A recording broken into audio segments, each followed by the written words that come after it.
দর্শক, সচিবালয় থেকে এ বিষয়ে সবশেষ জানাচ্ছেন সহকর্মী মিঠুন সরকার।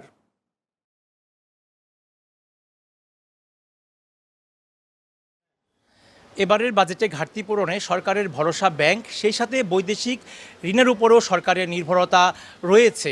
তবে যে বিষয়টি আপনাদেরকে জানিয়ে রাখি, এবার কিন্তু অর্থ মন্ত্রণালয় সূত্রে যেমনটি আমরা জেনেছি, আগামী অর্থ বছরের বাজেটের মোট আকার ধরা হয়েছে 9,38,000 কোটি টাকা।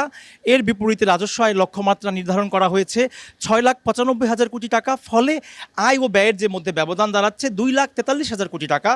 এই ঘাটতি পূরণে সরকার অভ্যন্তরীণ ও বৈদেশিক দুই উৎস থেকে কিন্তু অর্থ সংগ্রহের পরিকল্পনা করেছে।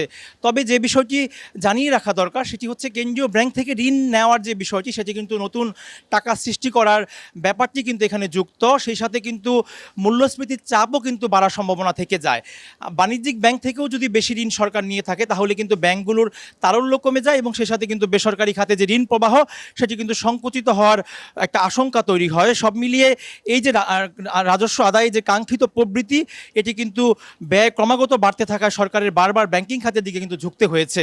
যে বিষয়টি আপনাদেরকে জানিয়ে রাখি, যে বাজেটের সরকার যে ঘাটতি পূরণে সরকারের যে নানাবিধ উদ্যোগ, সেই উদ্যোগের মধ্যে অন্যতম হচ্ছে সরকার কিন্তু ব্যাংক নির্ভরশীল হয়ে পড়েছে এবং বৈদেশিক যে ঋণের প্রতি সরকারের আকাঙ্ক্ষা রয়েছে, তবে শেষ পর্যন্ত সরকারকে কিন্তু ব্যাংকের দিকেই ঝুঁকে পড়তে হবে।